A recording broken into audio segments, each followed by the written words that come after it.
네, 우리 다 같이 기도하심으로 피우다 시작하겠습니다.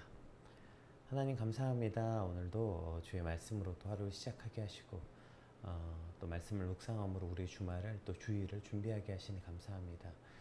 오늘 특별히 이제 사도 바울이 사도로서 자신의 직무를 말할 때 오늘 우리가 감당해야 될 직무는 무엇인지 또 우리의 사명은 무엇인지 함께 돌아보며 마땅히 받은 바를 행할 수 있는 우리 주말과 주일이 되게 하여 주시옵소서. 감사합니다. 예수님의 이름으로 기도드립니다. 아멘. 네, 오늘 저희가 함께 살펴볼 말씀은 고린도후서 5장 11절에서 21절까지 말씀입니다. 우리 함께 읽겠습니다. 우리는 주의 두려우심을 알므로 사람들을 권면하거니와 우리가 하나님 앞에 알리어졌으니 또 너희의 양심에도 알리어지기를 바라노라. 우리가 다시 너희에게 자천하는 것이 아니요 오직 우리로 말미암아 자랑할 기회를 너희에게 주어 마음으로 하지 않고 외모로 자랑하는 자들에게 대답하게 하려 하는 것이라. 우리가 만일 미쳤어도 하나님을 위한 것이요 정신이 온전하여도 너희를 위한 것이니 그리스도의 사랑이 우리를 강권하시는도다. 우리가 생각하건대 한 사람이 모든 사람을 대신하여 죽었은즉 모든 사람이 죽은 것이라.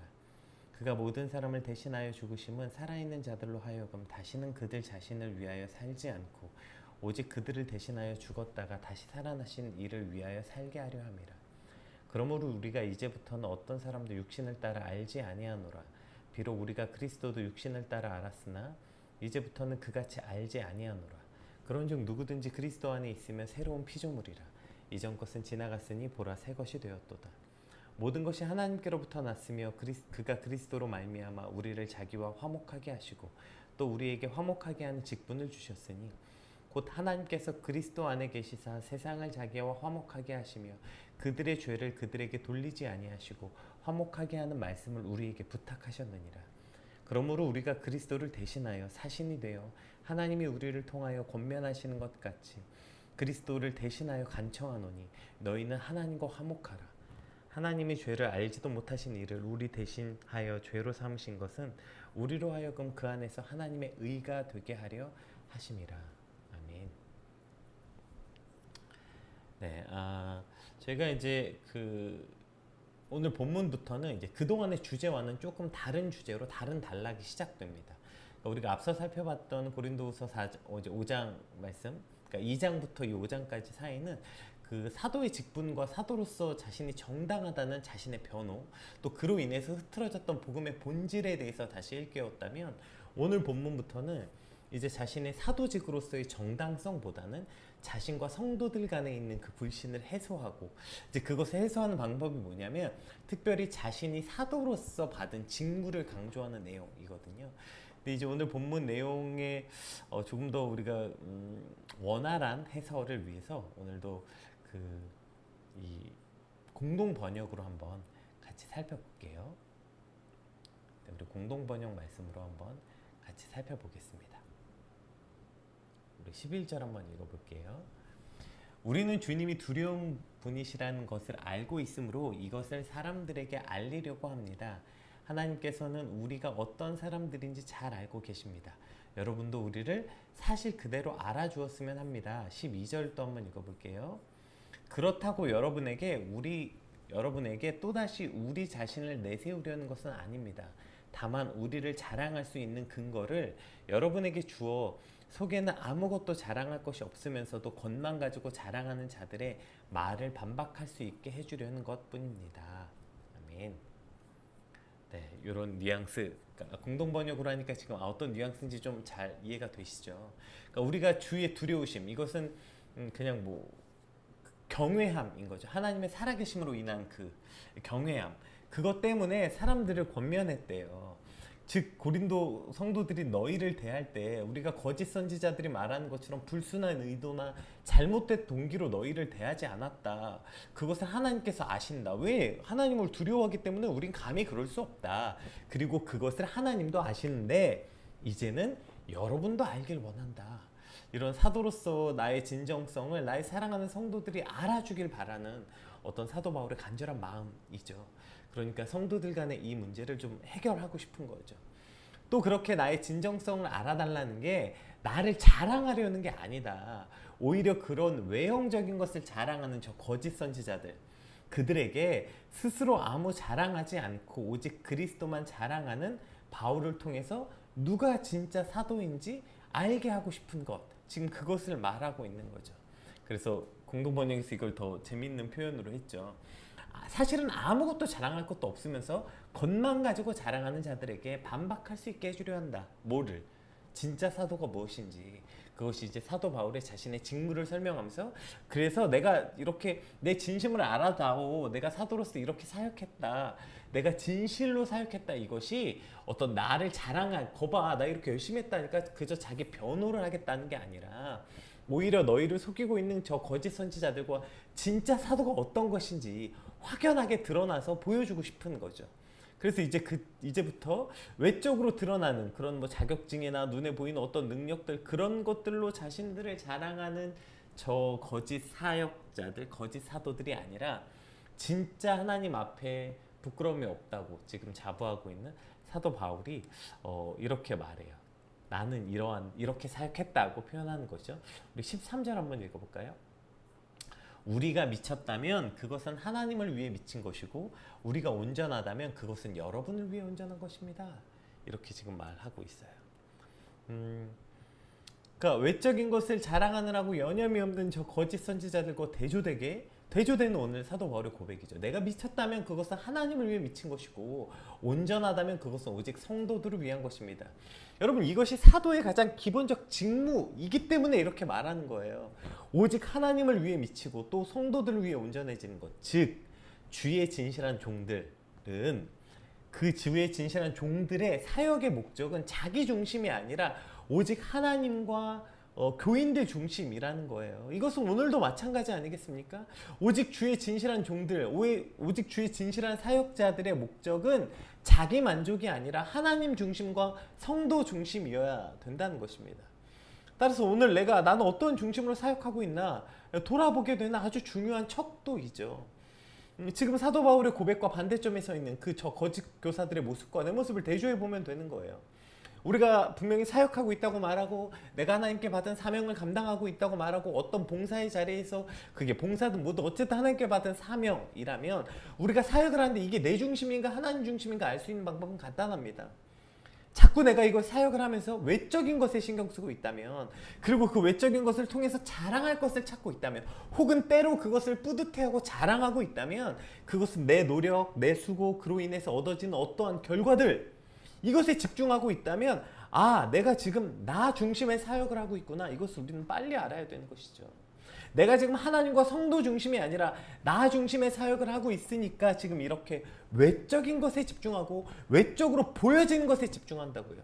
그러니까 사도 바울이 이들이 이제 처음에 가져갔던 공격이 뭐예요? 그 추천서 내놓으라고 할 때 지금 그런 게 사도의 척도가 아니라는 거예요. 사도 바울은.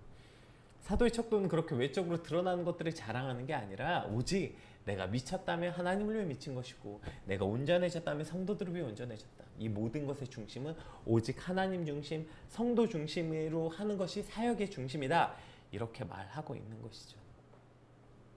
오늘 말씀 앞에 아주 작은 나의 욕심과 욕망일지라도 내 중심적 사역이 아니라 오직 하나님을 위해 또 내게 맡겨주신 저 귀한 한 영혼들을 위해 그렇게 사역하는 특별히 우리 주말이 되길 소망합니다. 그럼 어떻게 사도 바울은 하나님 중심, 성도 중심으로 사역할 수 있었나? 이것이 14절부터 이렇게 고백하는데요. 우리 14절부터 한번 볼게요. 그것은 그리스도의 사랑이 우리를 그토록 강요하고 있기 때문입니다. 우리가 잘 아는 대로 그리스도 한 분이 모든 사람을 대신하여 죽으셨으니 결국 모든 사람이 죽은 것입니다. 그리스도께서 이렇게 죽으신 것은 사람들이 이제는 자기 자신을 위하여 살지 않고 자기들을 위하여 죽으셨다가 다시 살아나신 분을 위하여 살게 하시려는 것이었습니다. 그러므로 우리는 이제부터 아무도 세속적인 표준으로 판단하지 않을 것입니다.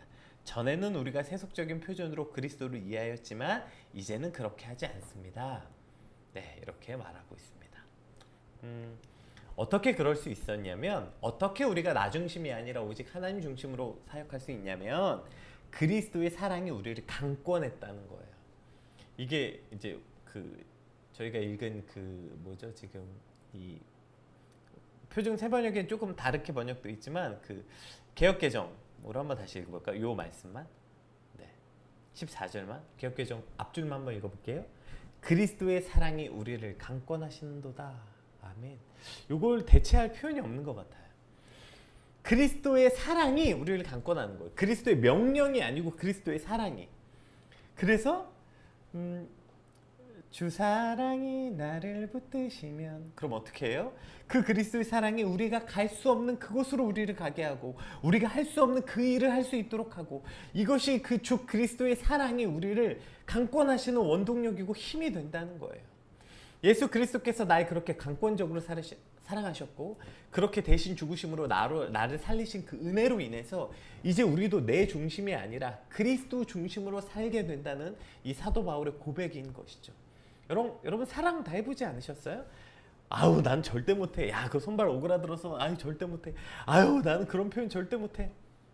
사랑하면 다 하게 되죠. 네.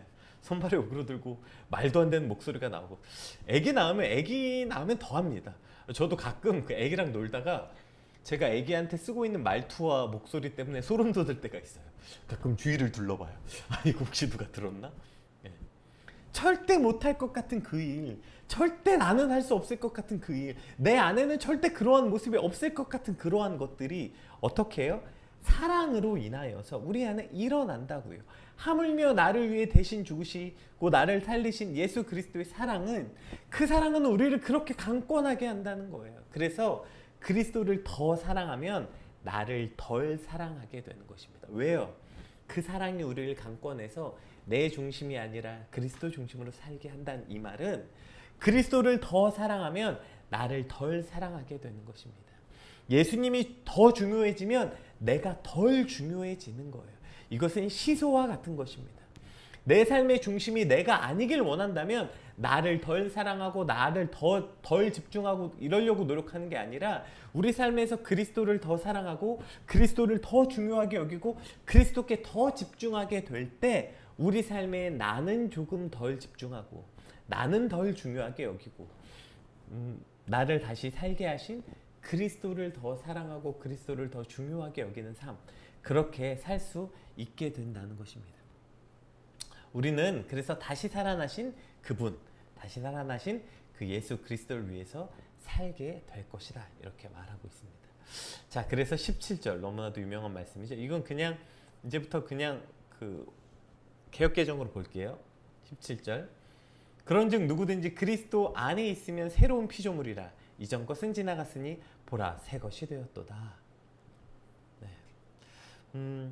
이제 새 것이 되었다. 이 선포의 시제를 보면 과거에 이루어진, 어쨌든 그리스도께서 죽으심으로 이제 우리가 새 생명을 얻었으니까 과거에 이루어진 사건임에도 불구하고 그것이 현재에도 그 효력이 계속 유지시켜주고 있음을 보여주기 위해서 완료형 단어를 사용했어요.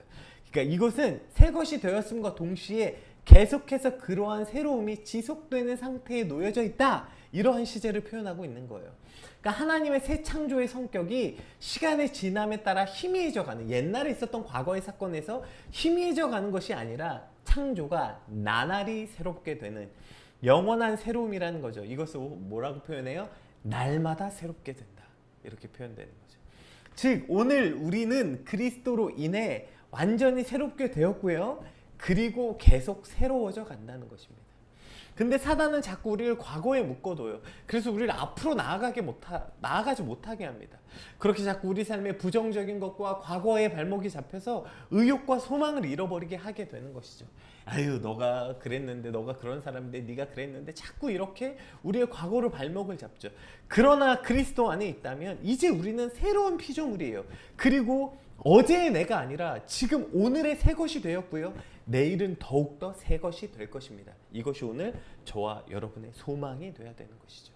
따라서 예수 그리스도의 사랑 안에 거함으로 우리는 날마다 새로워지고, 과거에 매여서 과거에 살아서 앞으로 나아가지 못하는 것이 아니라 과거의 죄와 과거의 허물과 과거의 어리석음 때문에 오늘 예수 그리스도 앞에 나아가지 못하는 것이 아니라 이제 지금 날마다 매분 매초 우리는 계속해서 새로워지고 있는 거예요. 이 지나간 나는 오늘의 내가 아닌 거예요.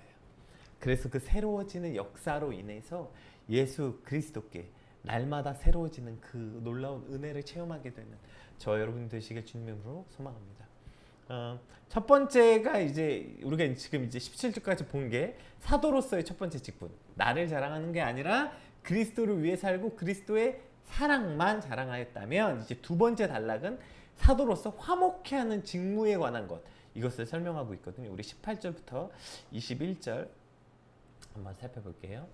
모든 것이 하나님께로부터 났으며 그가 그리스도로 말미암아 우리를 자기와 화목하게 하시고 또 우리에게 화목하게 하는 직분을 주셨으니, 자, 이 직분을 받았어요.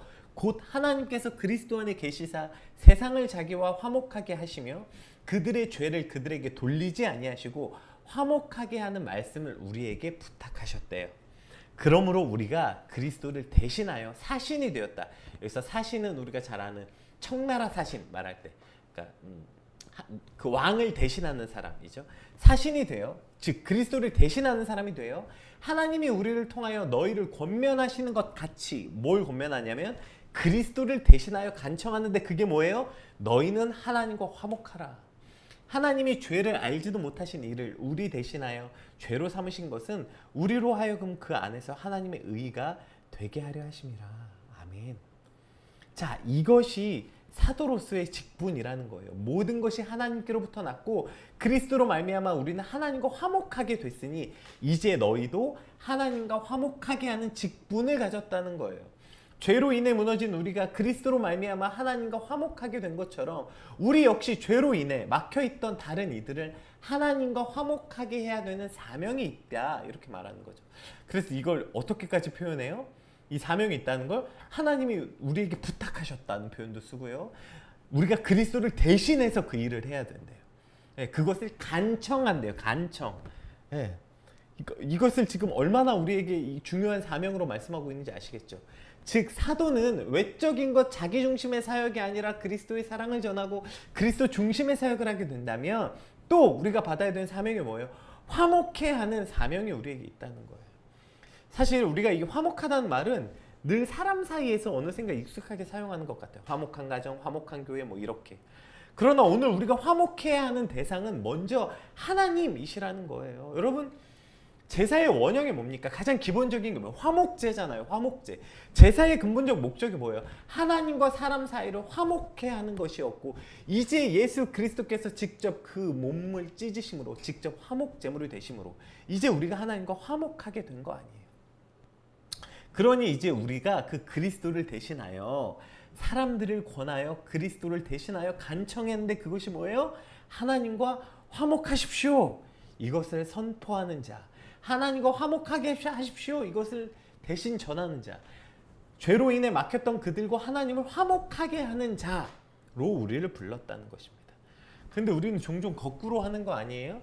사람과 화목하게 하기 위해서 하나님과 불화를 감내하는 순간들을 보게 되고 그것을 당연하게 여기게 되고 그걸 또 조언이랍시고 하게 되는 경우들도 종종 있게 되는 것 같아요. 사람들 눈치 보고 사람들과 화목하느라 하나님과 불화를 그냥 감당해내라고 말하는 것 같아요. 그러나 오늘 우리의 우선적 직분은 뭐냐면 하나님과 화목한 자이고, 우리의 첫 번째 사명은 하나님과 화목하게 하는 그 일에 우리를 부르셨다는 사실을 반드시 기억해야 됩니다.